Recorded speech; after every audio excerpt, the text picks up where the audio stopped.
Hey, thanks again for pressing play, and welcome once again to another edition of the Suns Jam Session podcast. My name is John, managing editor, Bright Side of the Sun, and I am joined, as always, by my podcasting partner, Matthew Lissy. Matthew, how's the summer going? Oh, it's been beautiful. Been nice out. Been hanging out. It's been stormy lately. So when I do say nice out, I just do love the storms. We got a couple come through here, and it makes me a little happy, dude. It's a little bit cooler out. So that's the weather right there. Other than that, man, it's been a typical summer, I feel like. Nothing Bring too on crazy some going on. monsoon, man. Bring on some monsoonage. It's nice to get some monsoonage up here in Phoenix because it's just so damn hot during the day, man. Hell yeah. And it's interesting because the name of this podcast is Ride the Lightning because we're sticking with our Metallica album themed episodes for some reason. And there's been plenty of lightning over the past few days. Yeah, been scaring me a little bit. I don't hide under my covers anymore, but it will jolt me awake for the rest of the night. But Not anymore? Why not? No, went through that phase? yeah. Do you go stand out in the storm now? No. I will actually it still wakes me up, but it doesn't frighten me to where I have to hide under the under the blankets. Under the bath? I turn into Brooklyn, your dog, and just freak out, start running into the bath, running into walls, climbing up walls. I turn into a spider, dude. Yeah, my German Shepherd just does not do well with. She hears 3 raindrops on like our skylight, and she's done. She's like, she's like, I'm going to find a place, and I'm just going to try to hide there and never be seen again. And it sometimes, and most of the times, it ends up being like my laundry basket. So she's like climbing into my laundry basket, Nice. and she is a like 100-pound German Shepherd, and she just doesn't fit. And it's that's just what you deal with. I can't have any fun during 4th of July or anything like that because why? Well, quite simply, any loud noise scares the shit out of my German Shepherd. But anyways, that's not why you came here to hang out with the Suns Jam Session podcast. There is plenty to talk about, from Summer Suns to Team USA, Josh Okogie being re-signed by the Phoenix Suns. It's been, 10 days since we've had a full-on podcast. We did a post-game podcast after Team USA versus Canada last week. But yeah, plenty to talk about on this edition of the Suns Jam Session podcast. So go ahead, do me a favor, Jamsters, like, subscribe, rate, review, do all that fun stuff. Help us out here on the channel. We truly, truly appreciate it. Make sure that if you happen to be watching on YouTube, you give us that thumbs up, you hit that subscribe button, and you also turn on those notifications because we were supposed to go live in like an hour, and Matthew and I just said, fuck it, because I want to get this over with. Not like I want to have a good time and talk Suns, but I also want to go play NCAA and not be up till like 1 a.m. doing it. You know what I mean, Matthew? Yeah, no, you're only up till midnight, so yeah. Nothing wrong with that. Nothing wrong with that at all, dude. No mommy in the house. Well, yeah, maybe you do. Well, crack them if you got them, Suns fans. I got a delicious Diet Dr. Pepper. I'm not even going to lie on this one, but let's talk about some Suns, some Team USA, and riding the lightning.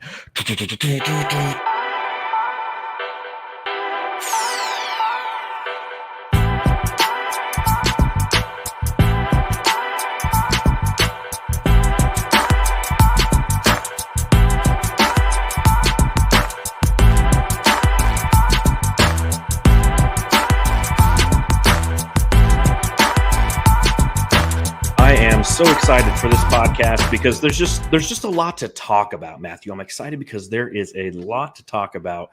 I don't know where to start, so let's just get right into it.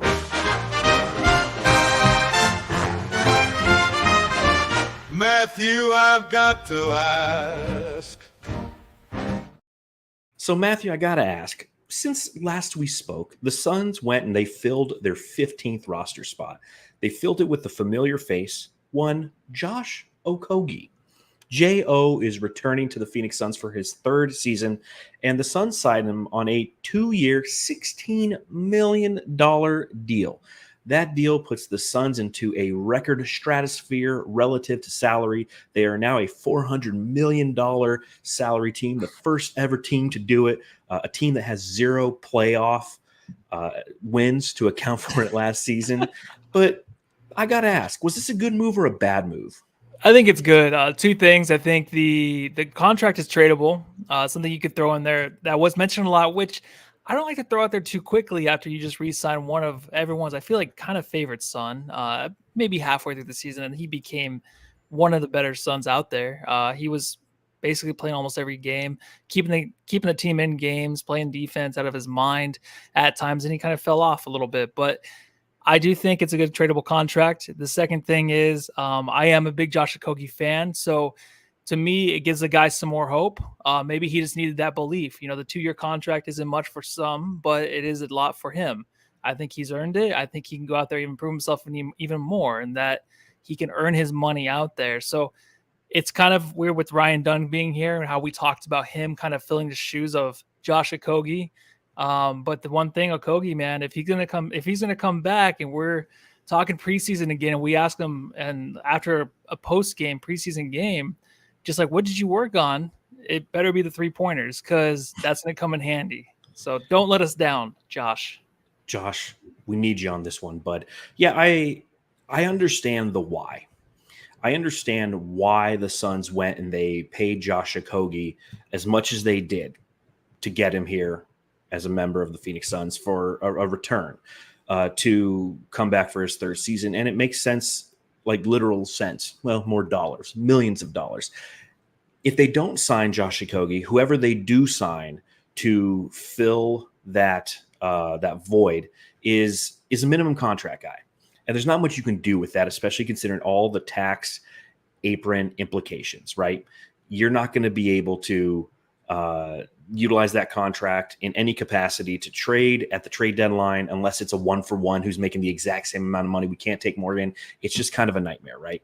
So the reason that you go and you get Josh Okogie on the deal that you did is because you want to have that contract in your proverbial bag,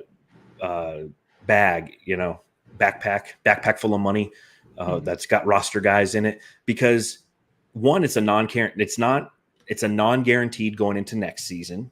So this year it's fully guaranteed. Next season it's not. So that makes it a tradable contract. But it also allows you to just have some flexibility. It needs to have, and the Suns in every capacity need to have flexibility. That's a challenge, obviously, because like you said, having Ryan Dunn, it's almost like you have two of the same player. And that's unfortunate, but at the same time, because of that roster flexibility it could give you in the long term, it's a great contract. And you go across the league, and that's what a lot of people say. They said, you know what, this is a good contract for the Suns based on everything that they have working against them when it comes to the second apron. So it's not going to be something that is we're going to be cheering for, and it's something we're going to be frustrated with. I just can see the Suns fans doing it, right? As he goes out, he misses a 3, he doesn't get the shooting done that you mentioned, and what happens? Well, we start pining. Wow, $8 million, because he'll be making like I think 8.3 this year, 8.4 this year, 8.4 million, $8.4 million to miss that shot. It's like, no, you have to see the long-term game. You have to look down the course a little bit and understand that by doing this, you're going to give yourself some flexibility at the trade deadline. You're going to give yourself some flexibility going into next season. And because we own the bird rights to him, it's the same thing as like Royce O'Neal. It gives you a better opportunity to have contracts that in the short term can be productive, but in the long term are going to give you flexibility as a franchise. Yeah, and when the offseason started, we kind of thought he might be one of the guys that was either let go, not to re-sign, or would be re-signed right away. So I wanted to ask you before we move to Summer League, do you think, though, that they were looking into Kyle Lowry, another point guard, to try to fit that spot? And then just knowing that he's going to re-sign with Philadelphia, I just feel like, getting a point guard in here would be nice, and another guy, but I agree. I would rather have that than Josh Okogie back. And I do like Josh Okogie. I just think we just need that actual veteran point guard in here still. I agree that we do need a point guard. I don't necessarily agree that Kyle Lowry was the guy. Kyle Lowry is old as shit, man. He's good at whining at this point in his career. You look at what he did when he went to Philly last year after playing with Miami, and he was not really a productive player. He's a great name, a name that we know, and we're like, hey, he can go ahead and maybe give us some oomph, if you will. But at the same time, I don't think that he'd do anything that would create a consistent, productive approach when you do have some young talent out there. One, you have Monte Morris, who is an ideal fit for this team, and I'm really excited to see him play. Yeah. Behind him, we'll talk about it here in a little bit, but you have young players like the rookie out of Northwestern who went undrafted, but the Suns have signed on an Exhibit 10 contract, and that's Boo Buie, who not only would make for a great drop, as we make our player drops here at the Suns Jam Session podcast, but he also does have some skills that could develop into something that could be a backup to the backup, because that's what we're talking about, Matthew, a backup to the backup, your Saben Lees of the world. I'd rather have a Saben Lee than a Kyle Lowry who's not going to contribute anything and is just going to ultimately take up a roster spot with a slow aging superstar where there's no future in sight. Where with Saben Lee, as you know, as I think the president and CEO of the Saben Lee fan club, you were you wore his jersey, the blankets that you get under you used to get under was just a big Saben Lee jersey. You got like a triple XL and only a couple strike. dolls, a couple dolls in his name and his figure. Yeah, just a couple though. I mean, it's nothing psycho. No bobbleheads though. Maybe wear cornrows once in a while. but cornrows out of your beard. But at the same time, he can give. We want future, and that's what I'm looking towards. Yeah. And I see equipment manager Fallen Founders hanging out with us, and thank you to everybody who is hanging out with us. We aren't on Twitter. Disconnected our Twitter right when I press go. It disconnected our Twitter. So you need a premium account to stream on Twitter. So did they get Elon? I know they're coming for him next. So. Yeah. He must have got Elon, man. Well, equipment manager Fallen Founder says Kyle can shoot though. I don't necessarily care about a backup point guard who can shoot. That's been our problem. We don't need somebody who can shoot. We need somebody who can distribute. We need somebody who can play defense, right? Because we had guys who could shoot coming off the bench last year, and it was defense that ultimately was our downfall. So I'm just not in the Kyle Lowry fan cave. That's where everyone else has been hanging out and loving him. I'm not a fan of the Okogie signing, but I understand why it makes sense. Yeah. I mean, it's not the worst thing, I guess. But yeah, like you said, tradable. But we were talking about Ryan Dunn earlier, and there has been 3 games in the summer league, right? So far for the Phoenix Suns. And your thoughts on Dunn, dude? Like, is he? To me, I think he looks legit. I like him. He does stand out, but. Do you think he's actually going to be a rotational player or a starter for the Suns? Starter, no. There's no chance that he starts, but he will work his way into the rotation. It'll be slow, I'm guessing. And it's going to be one of those things where we're going to want to see him as much as possible because of how exciting he is defensively. He's one of those guys, Matthew, that if you're purely looking at the box score or you're purely watching the guy who always has the ball on offense, you're not going to like Ryan Dunn. He stands in the corner a lot. He does some cutting. When he gets the ball, he passes out of it a lot of times. He's not putting up massive summer league numbers. Tonight, he had 5 points against the Oklahoma City Thunder. When they played the Pacers yesterday, he ended up going 2 of 9 from the field, only had 4 points. And you look at him, you're like, wow, our 28th overall pick. He's not scoring any points, not grabbing a bunch of rebounds. He finally hit a 3-pointer today, so everybody can settle down on that train, because I think he was 0 of 8 or something, or 0 of 7 entering tonight's game from downtown. But watch him off ball, and it's beautiful. Watch him defend the point of attack. It's majestic. Watching him has been so fun because of the way that on defense he's fighting through screens. You can see the hustle. You can see the intelligence that he possesses as a basketball player. He's very communicative on defense. He's got a lot of great weak side awareness. He can pressure full court, 3/4 court. He just creates havoc on the defensive end. And what I saw tonight is him consistently, you can't get around this guy on defense. Point of attack, you cannot get around him. And there was this great play in which he's guarding the point of attack. And then right at the last minute, as Oso Ighodaro came up to kind of double team the guy at the point of attack, because they penetrated all the way down to the paint to where it was 3 feet away or 4 feet away from the cylinder, he instinctively drops back because he sees a cutter coming behind him, and he intercepts the ball on a bounce pass. And there's a bunch of little things that he's doing that's very, very high-level basketball stuff. So I'm not going to be overly concerned with the box scores when it comes to Ryan Dunn. I want to see him grow, obviously, from an offensive standpoint. We need that from him. But you have to ask yourself, what does success look like for Ryan Dunn? And I'll ask you that, Matthew. Percentage-wise, what percentage from three-point range do you feel is appropriate to where you're like, damn, dude, because we know the defense is there. This guy's going to be, he was considered one of the best defensive players entering this draft, if not the best all-around defensive player. Okay, led the ACC in blocks, had 2.8 blocks per game as a wing in the ACC. Okay, so he's got the defensive skill set. But to be a true 3-and-D guy, he needs to possess some offense. So what is that magical number for you relative to three-point percentage? I say stay at 30, 31. I mean, that's what he was last year for Virginia. It's a good stat, or it's a good place to be. I don't, like you said, the defense is there, so that's all I'm really worried about. The three-pointer, I don't care, because my real takes from Summer League, the game I watched, his first game, that's all I needed to see, was just maybe a couple minutes, because I can just tell he stands out from the rest of them. He doesn't belong there next year. He doesn't belong there maybe this year. Like, that guy, he has it. If you're talking about body language, he has it.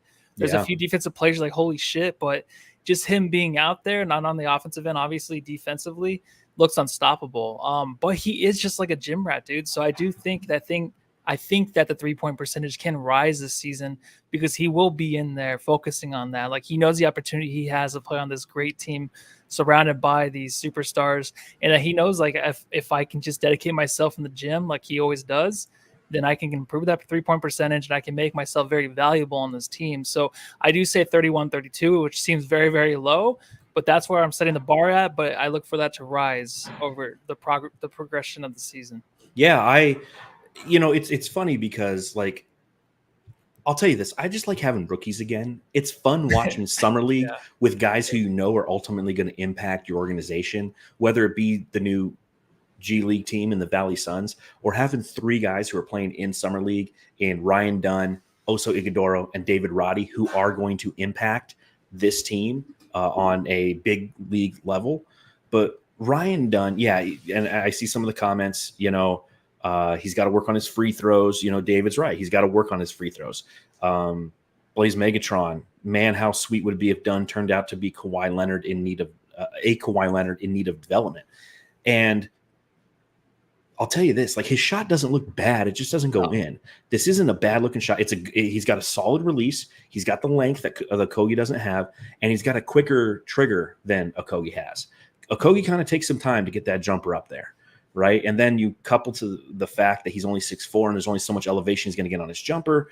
And that creates other obstacles when a defender's closing out that might adjust. He might have to adjust from a mental standpoint as he's trying to shoot that ball. I feel like Ryan Dunn's got a lot of, athleticism and basic skill sets, foundational skill sets that are going to allow him to progress. It's on him. Like you said, he's got to get in the gym. He's got to keep doing it, but he's going to be around players like Devin Booker, who Anthony Davis on Team USA said, this guy's got the best jump shot on the team, the most smooth mechanics. So he's going to be around some of the greatest shooters of all time, Kevin Durant. He's going to be around some guys that are going to teach him some things. Simultaneously, if he does get any playing time with the big three, right? If he gets a shot, it's going to be just like Okogie. He's going to be so wide the fuck open. He's just got to practice taking wide open shots, because that's what he's going to get. But he's great inside the paint. He's got a solid runner. He's got the great instincts.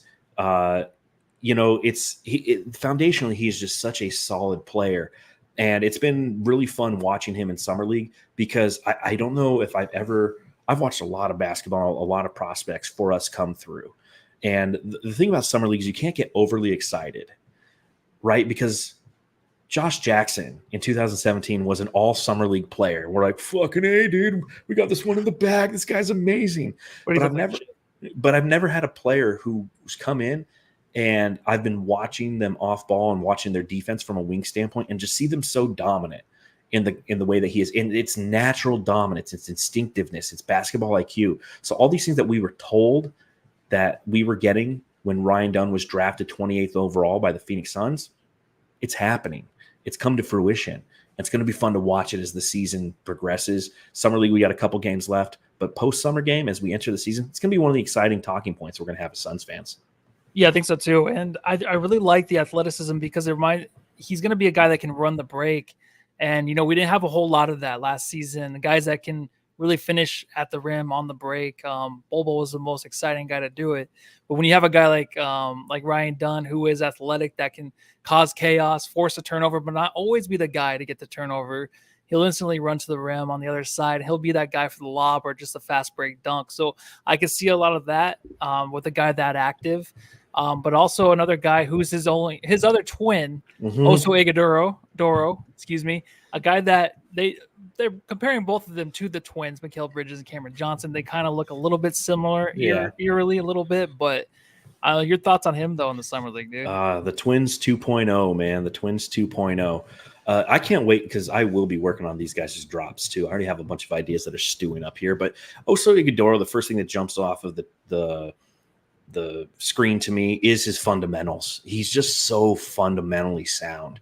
Now, I do think that there's going to be a challenge with him because you don't know exactly how he's going to end up in the Suns rotation, but he's going to end up in the Suns rotation. Is he going to be a 4? Is he going to be a 5? Is Mason Plumlee going to absorb a lot of those Drew Eubanks vacated minutes, and therefore he's going to have to play the backup 4? Or are they going to do a little small ball experimentation? Is it going to be, like we're going to do 10 minutes of Mason Plumlee, and we'll get 5 minutes sporadically throughout to get Oso Ighodaro some run at some point during the season. But fundamentally, he's sound. His athleticism is definitely present. He only had 1 rebound in the game against the Pacers, and some people are like, come on, man, you're big. You should be able to get some of those boards. Well, he went out today and only had 5 points, but he had 8 rebounds, and he looked damn good doing it. He looks already like an NBA player, and that reminds me of Toumani Camara. Remember watching Summer League last year, and Toumani Camara, when we were watching it, we're like, you know what? He just looks like an NBA player. He looks physically like an NBA player, somebody who's already out there, and much akin to Toumani Camara. Oso's a little bit older, so he's a little bit more physically developed, and you can see how that's been advantageous for him in the Summer League. Now, I like how he's been bringing the ball up. I think that's an added wrinkle that showcases some of his ball handling skills that were highlighted in his draft profile. His, I like the way that he can set screens, man. Like I've been talking a lot about the off-ball work of Ryan Dunn. The way, watch Oso Ighodaro set screens. They're solid screens, fundamentally sound screens, and he does a great job rolling off those screens. And that's something that we really saw tonight against the Oklahoma City Thunder, that the Suns were focused on not only having him set screens, but working on the roll and trying to get him the ball. Now, granted, they didn't do a good job of getting the ball on the roll, or he would have ended with more than 5 points, but he was rolling hard. And I think if you have a good player playing alongside him, a la Amonte Morris, who he should get minutes with on the second team unit, he's going to reward the Suns for that. The one thing that I do have a little bit of an issue with, and I talked about this on the PHNX pod earlier today, that the float game. The float games, it's ugly, Matthew. I like to say it's like Bismack Biyombo's floater made sweet, sweet love to a one-legged kangaroo, because it's weird, it's awkward, it doesn't make sense, and it hasn't been going in the Summer League. Now, granted, it worked for him at Marquette, and that's why he's continued to do it. It's been something that has been productive for him, so why go away from it? But it's not dropping in the NBA yet, and every time he tries it, man, I cringe a little bit. And I start thinking about one-legged kangaroos. And what would that be like to be a one-legged kangaroo? Would you use your tail a lot to get around and make that kind of your second leg, or do you just hop around in circles? I don't know. But these are the things I think about. You'd probably get eaten by a tiger, right? Aren't the tigers very I don't think there's tigers in Australia. There's no tigers in Australia? Okay. Well, I thought they were more dominant out there. Dingoes. The dingoes would get him, man. Look up my geography again. His push shot, it's funny to watch highlights on the guy after you get him, because you haven't seen much of him at all. And there was always a push shot. It was always those little floaters, and they look so ugly, so nasty. And it's just like having a 2K player, and he's like rated a 40 or a 60. Sorry, I think that's where they start him out as my player. And that's what you have, like, around the rim. You can't dunk, you can't do anything, but you have that little floater. And like you said, it did work in college, but when you watch it now in Summer League, I don't know if it's worse than what we see from Drew Eubanks in the past, or it's right up there, but it's definitely very, very quick. He's not very comfortable with it at all yet, so it is very awkward to watch. But I do see some good things, and it would be nice finally maybe to have a guy that can actually play the pick and roll coming off the bench. and can like actually finish at the rim. So we'll see how that works. But that is just my dream, man. It's just we have a point guard off the bench, and then we have a forward/center that can finish, that can roll. We'll see how it works out. But man, wouldn't that just be nice? I would just love that for once, because I always hope for it. I feel like every offseason, and it just never works out. We're trending in the right direction, and I think that that's important. Again, this is Summer League July 17th talk. This is when we're overly excited about young prospects playing against subpar competition in the Summer League. I understand that, but it's okay to be excited, especially considering the state of the Suns and all the tax implications that they're faced with. To have some young talent infused into this roster is a positive thing. Blaze Megatron, one of them floaters that don't flush, is how he describes. That's a good one. That's a good one, Blaze. Good. Yeah, I like that. it just rolls around the rim. It just goes around out. And pops right out. Aussie Suns fans in the podcast says his defensive switching and perimeter defense was excellent. His passing is really quite good. He can handle the ball. I'm excited about Oso. I think we're all excited. I'm excited now too, because Aussie Suns fans always on it. I can see it from now. 40 games in, he's like, I told you guys about Oso.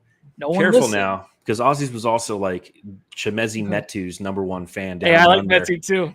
We all like Metu, but he thought he should start, and I'm like, whoa, bro. and granted, like Gavin, I know you said it one time on a podcast, and I never let you let it go, but that's just that's the podcasting game. Yeah. And I will say that Keith Smith from Spot Track. So if you ever go to Spot Track, Keith Smith runs the site. And one thing that he tweeted out, he says, relative to Oso Ighodaro, he says he's a day one rotation big, in my opinion.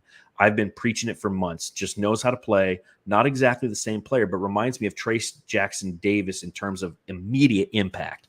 And that's both of these guys are going to be impact players. Ryan Dunn's going to be an impact player if he can learn to shoot a little bit, because that's going to keep him on the floor. That's going to keep opposing defenses honest, because we've seen it with Okogie, right? Josh Okogie can literally hang out in the corner, pull out his phone, start tweeting, send some dick pics off, because no one's covering him while he's playing on the perimeter. So, and that's because he can't shoot the ball. So you have to have the ability to shoot just a little bit so you can keep the defense honest. That's what's going to keep Ryan Dunn in games. His defensive impact is going to be there, but if he can't shoot at all and is at absolute zero, so other players are being double teamed because of his lack of efficiency, that's going to affect him. Oso Ighodaro is not going to have that problem, because he is going to have an immediate impact. Yeah, and you don't want that to be a problem right away, because then it will kind of leak into your head that, you got to continue to work on your shot, and that's going to be like an anxiety on the court constantly throughout the year. So hopefully there's something there that kind of offsets it to where he's not left wide open and clanking shots and it gets into his own head. You don't want to see that at all. But was there anybody else you want to look at? Was Jalen Bridges another one that you wanted to talk about coming out of Summer League so far? Yeah, there's a few other guys I want to kind of throw out there. Obviously, we're 3 games in. This is the first podcast that we've done since the Summer League started this past Saturday. And I've watched the games. I've taken my notes, and I want to talk about some of these guys. Jalen Bridges looks great. Got a little Jordan Clarkson to him. I can definitely see that. He's athletic as hell. He's still young, though. He's lost on D. He's good in transition, but he collapses to the paint a lot, which leaves wing shooters wide open. And he's one of those guys who definitely needs the G League to develop, but he's got that 3-point shot that you want. And again, he's a two-way guy, so he will be on the bench. But this is the advantage of having that G League, Matthew, is we can send him down there and let him get some playing time, because as a two-way player, he's just not going to get the playing time that he needs to develop as a player. But like tonight, playing against the Oklahoma City Thunder, coming off the bench, he was 4 of 6 from the field, 3 of 5 from downtown, and had 11 points. Now, he had 0 assists, 0 steals, 0 blocks, 0 rebounds, all that. So he is definitely a work in progress, but he is somebody who I'm excited about because he's going to add some depth down the line. You have the point guards who are playing for the Summer Suns. You have Michael DeVoe out there right now. He's been getting the starts, graduated from Georgia Tech in 2022, went undrafted. He's been on a couple Summer League teams. He's been on a couple G League teams. He finds himself with the Summer Suns. He's that guy who wears number 45, which you and I both have an affinity for. On a Suns jersey, just looks so nice. Like if we're playing 2K, we're playing with a guy who's wearing number 45. But he's a guy who's kind of personifies my issues with the Summer League. And it's because he's kind of ball hoggy, right? Like he just doesn't give up the rock. Now, granted, tonight 16 points off the bench, 4-7 from the field, 4 assists, 1 assist, 2 steals, only 2 turnovers. But you go and you look at the last game, he started 10 points, 3 turnovers, 5 rebounds, 5 assists. My issue is, like most guards in Summer League, he's going to try to do all the scoring himself. He's going to try to make a name for himself in Summer League, and the best way to do that is just like when you play 2K, right? You're not in 2K passing the ball the whole time. No, you're scoring to earn those points and get leveled up and get noticed. Well, Michael DeVoe passed the fucking ball, bro, because there's been like 2 or 3 times he'll penetrate, he'll bring the defender down with him, and Ryan Dunn will be standing in the corner, and I want to see that shot. And I'm not seeing that shot because Michael DeVoe's like, I got to go brick this layup. So a guy who, again, could have an impact on the G League team. But the guy I'm kind of excited about is Boo Buie, like everybody else, I think. Boo Buie, 1, it's fun to say his name. 2, he's number 17, which is one of my favorite numbers. And 3, he was insane tonight shooting the 3 ball, man. Now, granted, he ended with a total of 16 points on 4-10 from beyond the arc, the 3 assists, the 2 rebounds, but he shot some deep threes. He had 0 turnovers. And again, as I mentioned earlier, Exhibit 10 guy who will be most likely a member of our G League team. He's just going to be fun to watch. And I just want to make it official because I want to make a drop. Yeah. Well, you can still make it because we'll see or hear something about him at least once or twice this season. Who knows? But you're talking about sharing the rock, passing it up. So this would be the right team, I feel like, to be that guy, to make the smart decision, because that's what James Jones is looking for, right? I mean, that's why he has Oso. That's why he has Ryan Dunn, because these guys are smart basketball players. Like, they fit right in. They know the game of basketball. So I get Summer League, and you want to have the stats. You want to go off like Bronny has and, go for 24 from 3.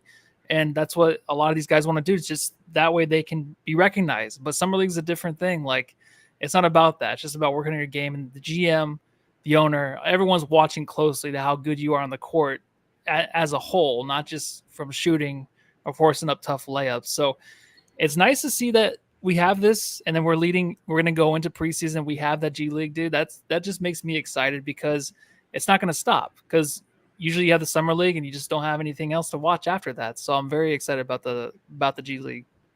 Now, last guy we got to talk about, obviously, is the guy who's going to be on the Suns roster. We know, we know Ryan Dunn's going to be there. We know Oso Ighodaro, David Roddy. There he is! There's the Rowdy one! There is Roddy! So obviously, David Roddy goes to the Suns and says, listen, I want some play. I want to play in the Summer League. 2-year NBA vet, played with the Suns and the Memphis Grizzlies, entering his 3rd season. And I've had mixed reviews on Roddy. There's things I like about him. There's things that just kind of overall, I'm just like, you know what? I don't see it. I don't know if it's going to work. I feel like he is somebody who is wasting a roster spot for the Suns.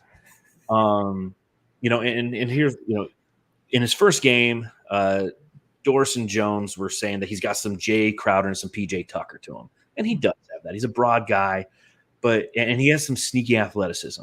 Like, he's thrown down some sick dunks. The Suns won tonight's Summer League game because of him. He had a clutch 3 to tie it at 97 apiece, and then got fouled with 0.3 seconds left behind the line, made all 3 free throws. Suns win 100-99. Let's look at it. There's even a nice little graphic for it. Beautiful, man. Look at that. We got graphics and such. But there's just something about Roddy where it's just like he's too small. And perhaps this is some bias I have because I'm watching Oso Ighodaro set fucking quality screens out there. And then Roddy kind of half-ass sets a screen, half-ass rolls off of it. And I'm just like, give a shit, man. Give a shit. And he's giving a shit in a lot of different ways. And he's affecting the game in a lot of different ways. But I'm just not sold on Roddy. We're talking about the Josh Okogie acquisition. Okogie's going to give more to this roster than David Roddy is. Like, get rid of Roddy and give me Kyle Lowry. I'm okay with that. Now, I don't want to knock the guy. He's given it his all. He volunteered to go out in the Summer League and wanted to be a part of that experience and fine-tune his skills, and I love that about him. He's a competitor, and he showed that again tonight. So I like that about him, but I just don't know as an overall basketball player. He's like a mini Ish Wainwright, and Ish Wainwright was already kind of mini. He's a better ball player than Ish Wainwright. I feel like he's got a better three-point jumper than him, but that's how I feel about him, and I just don't know. Yeah, Monsieur Pro says, Big Roddy, big body Roddy. Big body Roddy. had a great game, but I think he'll be cut for a more NBA ready player. I could definitely see that. My thing is with him, he does look like he has like a bunk bed in his room, but like he doesn't have anybody else to go on the top bunk, but he just has a throws bunk his bed in his luggage room. up there. Yeah, he just sleeps He in throws a it bunk down. bed. He throws it down low and he sleeps up top for some reason. Might not shower that much. I don't know. He just looks like he has that crazy look about him. But I like the story. I think you give him the time. I think if he wants it, go to Summer League and play your ass off. See what you have, because why not? Like, just see what he has. And obviously, we already know that he's not going to probably be on the roster or even play anything this year unless there are injuries. But I'm just not too high on him either, man. I just don't see it. And it sucks because I hate that, because these guys really want to prove that they do belong in the NBA. But as fans and stuff, you can sometimes see it so early, but prove us wrong. Watch this podcast, listen to the comments of us not believing in you, and go out there and be the fifth starter for the Suns. or just crack the rotation. Crack the rotation. Isaiah Wong, Hey.0 brings up Isaiah Wong. Isaiah Wong looks really good too. You know, he went for 18 points tonight. He had 7, I think, against the Indiana Pacers. And he's somebody who definitely, I'm hoping the Suns can get on the G League team, because he's another young guy who could affect at least that team.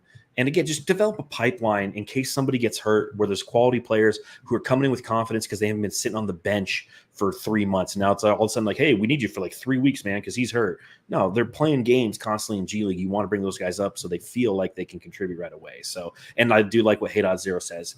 Roddy is like Hyde and Jekyll, or Jekyll and Hyde. I agree with that, because sometimes he's out there. Like, he opened this game tonight against Oklahoma City and he splashed 2 3-pointers. I'm like, well, that's what I get for doubting him. And then the middle part of the game, I'm like, he's just doing a lot of things kind of fundamentally wrong. And when I talk about Oso Ighodaro being very fundamentally sound, Roddy just doesn't have all those fundamentals in his bag. And it's okay. It's just, I don't know if that creates a spot for him on this highly expensive Phoenix Suns roster. Yeah, well, enough of the amateur hour, huh? You want to talk some Olympics? One question about Summer League I have for you that I have in like my notes here. Yeah. Is it weird to you that Kevin Knox is still playing Summer League games? That was weird. His 6th year, right? Yeah, he was drafted with Ayton. Wow, yeah. Way to swallow your pride, man. I don't remember where he was last year. I don't think he was in the NBA last year, was he? He was the year before. He was traded around. Was he? Okay. I feel like he just wasn't in the NBA anymore. I know I was a big fan of him coming out of the draft. So that shows how much I know, but I'm really surprised, but swallowed his pride. He's out there playing, and it must be a thing, man. Like, to know it's your 6th year and you're there in the locker room with a bunch of guys that are rookies and stuff, like, that must be very difficult. So I'm actually, I'm cheering him on. I just don't know how he really looked, because I didn't watch any of them this summer. Yeah. Well, I mean, he plays for the Warriors, so screw him anyways. Yeah. You want to talk about the big boys? Talk about him, man. Yeah, Team USA. I have a graphic that says Team USA versus Australia. We've played multiple games since then. But Team USA, couple games now. Team USA versus Australia. We saw Devin Booker go out and have a fantastic game. 16 points. I believe he was 5 of 7 shooting. Pulling up the old stat. 4 of 7 shooting for the 16 points. Led the team with a plus 23. I mean, he was fantastic in that game coming off the bench. Today, earlier in the day, the Suns played against Serbia, winning both of them. And Australia was a good game. USA was in control the entire time, fumbled a little bit in the fourth quarter. Australia came back and put some pressure on it. Aussie's Suns fan obviously is not a fan of this. He goes, bloody refs handed the US that game. I'm going to slow stroke that one for you. And Blaze Megatron, weak effort versus the Boomers, LOL. They got lucky. Come on, man.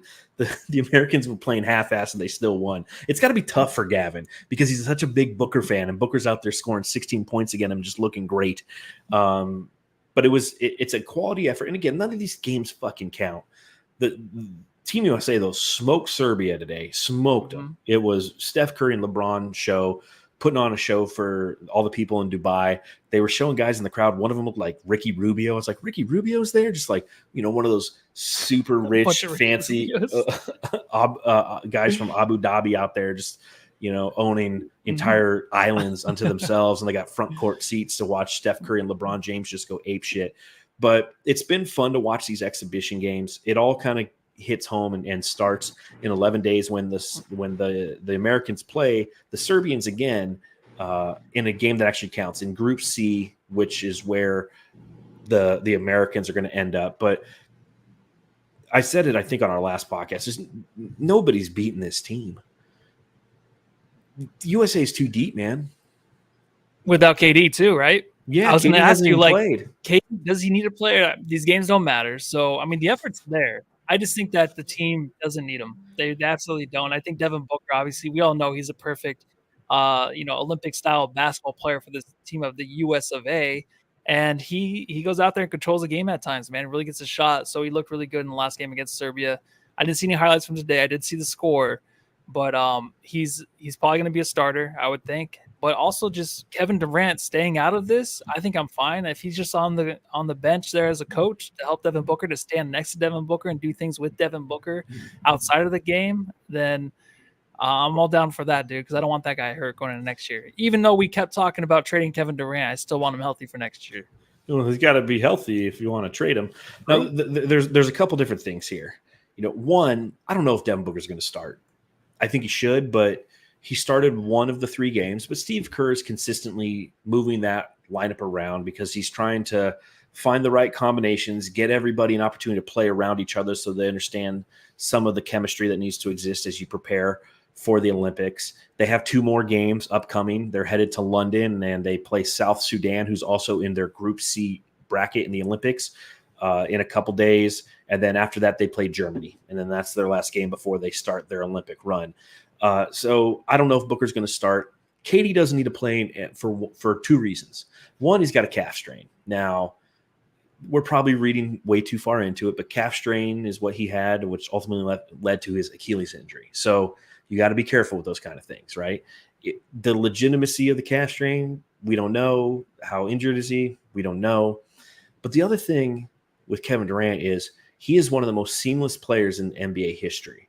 You can plug him into anywhere and he will be successful. So he doesn't need to develop chemistry out there with Jason Tatum. Like they'll figure it out. He's just fine. He has had no issue coming to the Suns and fitting right in relative to a scoring standpoint and a fit standpoint. There's been some attitude issues, obviously, and there's been some end of the game issues. But in this format where he is the greatest scorer in American basketball history, I think he's just fine not playing. Save him for another 11 days, put him out there against Serbia. I think we'll be okay. Yeah, take it easy. Let us enjoy the butt whooping. And I just want to see more Devin Booker. But the whole starting thing, if he doesn't start, it's not going to hurt too much. But I do like how Steve Kerr's been throwing those rotations out there to kind of switch things up, have everyone kind of not be so left out. Obviously, there's a lot of egos on that team. So you want to make everybody happy. I think that's what he's doing right now. But I can see him just starting the first game. But it doesn't matter, because we're just going to whoop some ass. Oh, yeah. And by the way, some American ass. Gavin, suck it. Langston Galloway's on the team USA? What? Yeah, Langston Galloway. He got 3 minutes today. So does that only work for exhibition? I think so. There's 15 players, and then they trim it down to 12, or what? I think so. Okay. But yeah, Langston Galloway makes sense for exhibition. Jaylen Brown sitting courtside in summer league talking shit about Bronny James, being like, I should be in fucking Abu Dhabi. Yeah, with his 2 girlfriends. I guess he's dating 2 chicks or something. Yeah, I don't know what he's doing, but he's not playing for Team USA, and Langston Galloway is. So I like what DWig24 says in the chat. He says Book has been the hockey assist king. 100%. He gets the ball moving, man, and he's not getting the assists. He passes the ball and passes to somebody else, and they score, and they get the credit for the assists. But anywho, that's Team USA, and I think that it brings us to our next segment, which is always a fun one. You know what time it is. Trivia time. It is trivia time, and here's the question I have to ask you. And this is just a fun trivia thing that I kind of came up with. This is episode 620 of the Suns Jam Session podcast. Where is area code 620 in America? Phoenix, right? No, we're 602. Oh, fuck. Is it New York? It is not. Okay. I don't know. What's interesting about the area codes is the more popular area codes, when they first created area codes, this is why you guys tune into the Suns Jam Session podcast, because Voida knows dumb shit. But when they first invented area codes, there were rotary phones. So very popular places that were high in population and had more people most likely calling them, they made with shorter area codes so it'd be easier to use on a rotary dial, right? So Okay. Los Angeles is 213. New York is, I don't know what New York is, but I guarantee you it's a combination of 1, 2, and 3, somewhere in there. I think Chicago's 312, something like that. But as time progresses, obviously that doesn't matter because I don't even know what my own phone number is. Arizona has 602, 480, and 623. 620, shout out to all of our Jamsters who watch this in Googlers. southern Kansas. Southern Kansas doesn't include the greater Wichita area, which is 316. But southern Kansas, which includes Garden City, Emporia, Hutchinson, that is where the 620 area code is. New York City area code, by the way, is 212. See, I told you it was a combination of those. So What did Elaine want in Seinfeld? I don't know. I know there was an episode about her getting her area code switched, and she was very upset about it. So I guess it's a big deal out there. it is, man. It is. Or 619, that's a good one from California. Yeah, 619. 619. And that was last episode. That's what made me think of this because I know the 619 area code. That's San Diego, California. So it made me think of it. And then when I was looking at trivia time for this one, I was like, oh yeah, 620. Let's check that out. Fun fact about Phoenix. Phoenix used to be all 602. And then in the mid-90s, they added 480, then eventually 623. And then all of Arizona used to be 602. And then I think 520 is what Tucson and Southern Arizona became. So, all right. What else do we want to talk about? Yeah, random shit by me. You want to just talk about some other random shit around the NBA, Matthew? Yeah. Do you want to talk about maybe some Bronny? Or do you want to even go into that? Do you want to talk about some more Summer League? Is there anything else going on Team USA? I mean, them showing up at the hotel and just being awkward?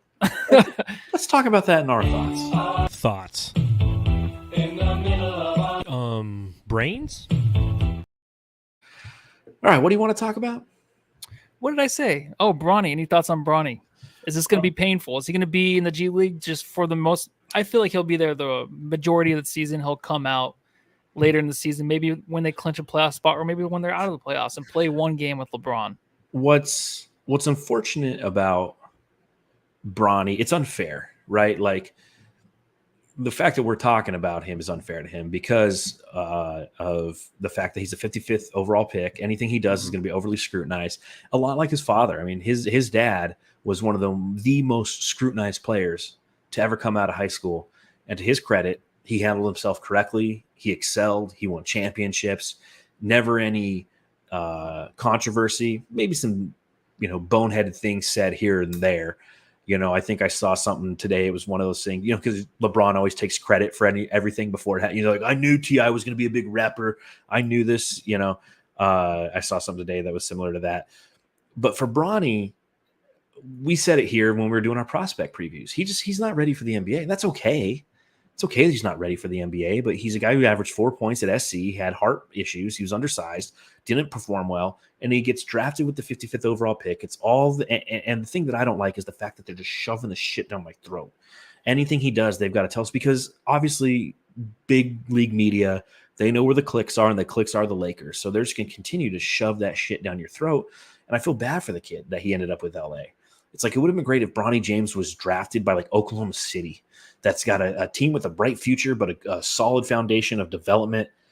And so they'll bring him up every now and then, but they're not going to live talking about him because he's looked like shit in Summer League. He's got, again, not taking too much stock in Summer League because, again, Josh Jackson was on the all Summer League team. So that's always my baseline of, remember that this isn't always an indicator of future successes, but he hasn't looked great. He's not going to look great. And my personal biggest issue, which it doesn't really fucking matter because it's not my life, not my money, but the fact that the guy got a 4-year guaranteed contract at the 55th overall pick is just fucking absurd. And I like how the media is sitting there literally letting you know it's like, this isn't nepotism when it's literally nepotism. The fact that you're telling me it's not nepotism is the fact that it's nepotism, and you're just hoping some of the dingbats out there who are like, it's right, that's not nepotism, are going to believe anything that you say, which a lot of people do. And that's what they're hoping to do, is influence that crowd where everyone else watching and knowing is like, you know what? It's just, it's not fair. And so be it. Is what it is. I'm glad he's on my fucking team. Yeah, no, it's tough. I do want to see him a little bit more. I'm excited to actually watch him in G League and see how he develops. It is nepotism, but LeBron does control the NBA. We wouldn't This be in is the true. spot without him. The NBA is more popular. Ratings, I guess. I keep hearing things about the ratings being down, but I don't know what you can believe with the ratings from the TV and how apps are controlling everything now. So I don't even know how they measure that. But the NBA is just the where it's at because of LeBron. It's more popular than ever. So he will get what he wants. He will go where he wants because he is the dictator. He does own all of this, and I think it's okay to have that on your team. And I don't feel too bad for Bronny just because I think he still has a little bit of game in there, and everyone knows why he is here. So it's kind of funny if people keep mentioning it. He's gonna hear it on the court, but yeah, we all do know why he's here, and it is because of LeBron. But it's interesting to see if he can maybe develop into something, which he might not be able to, but that'll be kind of a fun watch. And I am looking forward to, and I do love LeBron stuff all the time. I'm always looking at LeBron shit. Yeah, If he I does play don't. with LeBron, it will be a cool moment, and it's never happened. So I'll be excited And to they watch that. will. It'll be a big deal. What'll It will. happen is he'll be in the G League or he'll be on the bench for a while, and right when the NBA will go to him like, LeBron, we need you. It's the second week of November and Yep. nobody's watching the NBA. Exactly. We need this one, and That's all it is. they'll wait until one of the NBA or the Emirates NBA Cup. They're no longer calling it the in-season tournament. It's the Yeah, I NBA saw Cup. that. Yeah. Yeah. So they'll wait for one of those games, which will happen on Tuesday and Thursday in November/December. And that's when we'll see the debut of it happening together so they can get all the eyes on the NBA at exposure. I mean, it's literally written. I've seen the movie, and it's going to be framed as this amazing moment, which it is, but it's going to be Mhm. used in a way that's not basketball. Yeah. It's like they're trying to write the movie. Yeah, it's all entertainment. I think the satisfaction players think they're going to get from a championship is never really there ever. I think it's more there for the fans than anything. The players get there, they win it. I think it's a big deal to them, but a lot of them just admit like it's not what they thought. You kind of just move on from it. It's something that will maybe last a couple months here or there, like after. Yeah. But I do think though that the entertainment being that him playing with his son is going to be one thing. LeBron staying in LA with that team, no matter what, because he kind of just figured that's going to happen because it is LA and it's LeBron. It's still going to be a thing because they need him. If he leaves LA, they have nothing. They're not going to.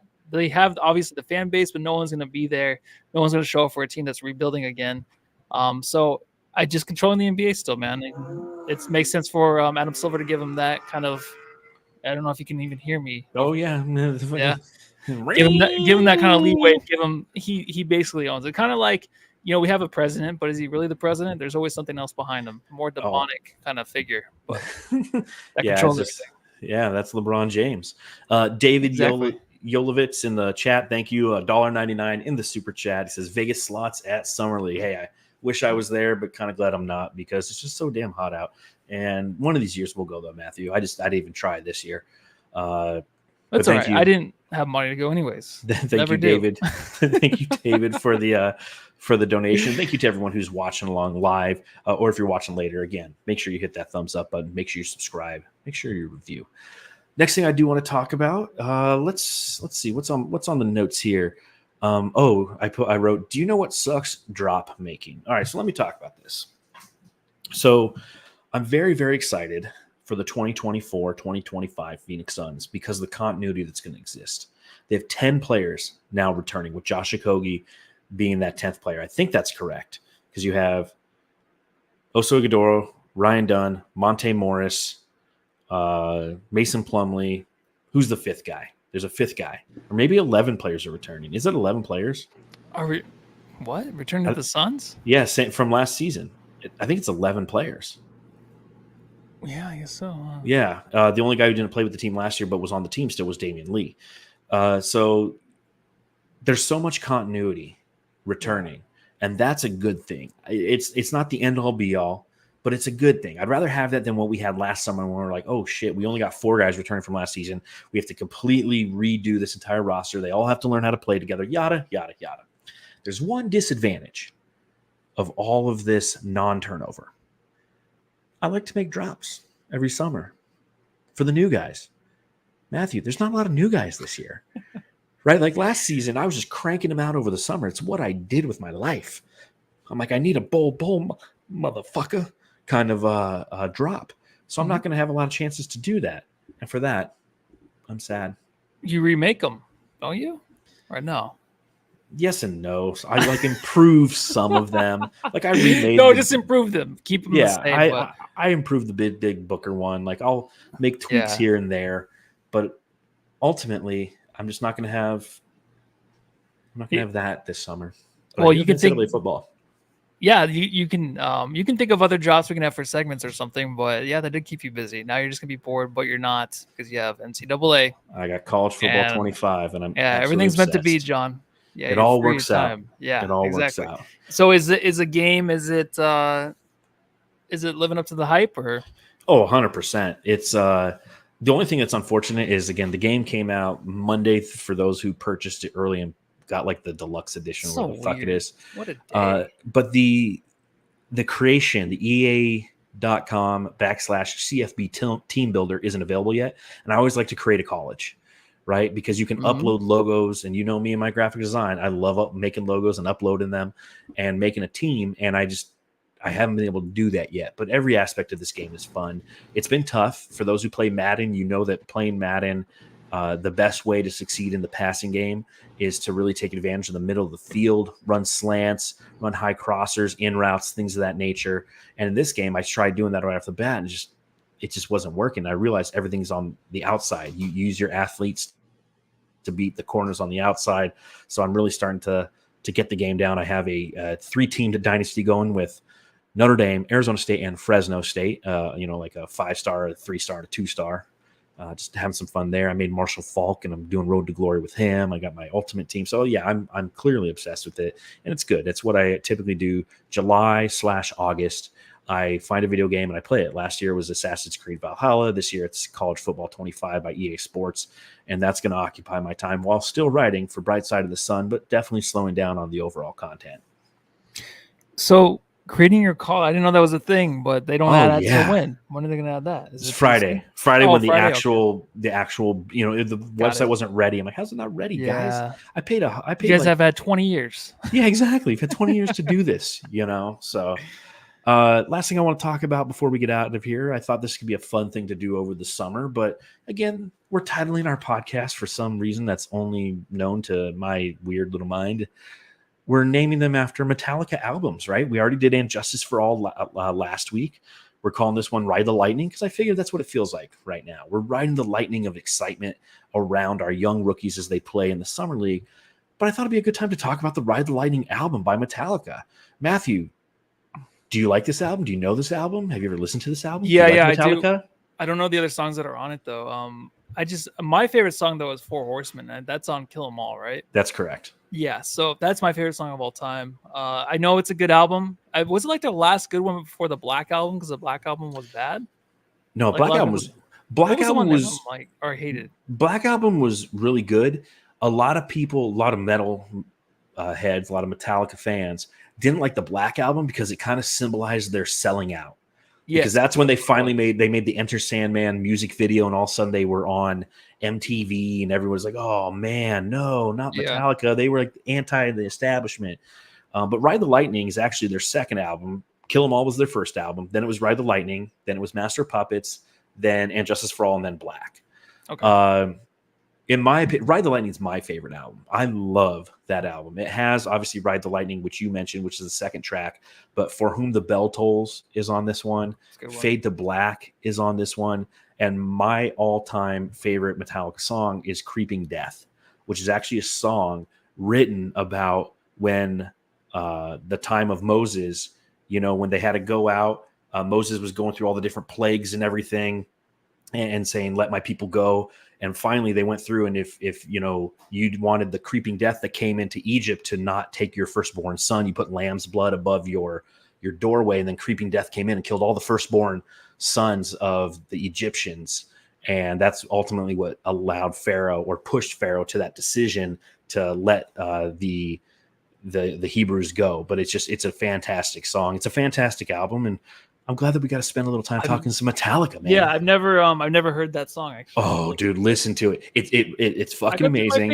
I go through my Metallica phases. Well, put that one on the list, dude. Creeping Death. Right. It's just because it's a great sounding song, but just the lyrics are so good and just makes it an overall great song. Great I'm gonna go album. pump some pump some iron. I'll get me all motivated, dude. Till I walk outside, like, I'm gonna go to bed.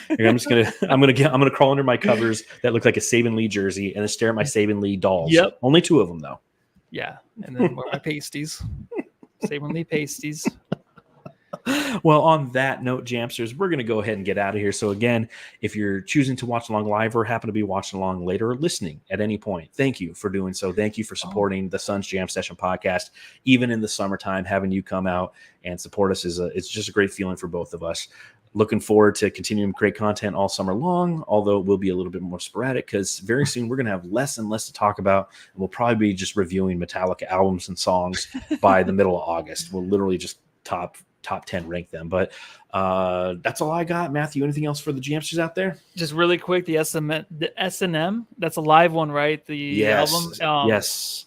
What is it? No Leaf Clover was the big one that came out there. Yeah, that's right there too. That's sick. Yep. And Garage Inc., Load, Reload. I mean, like, I was a big Metallica fan, man. Huge Metallica fan.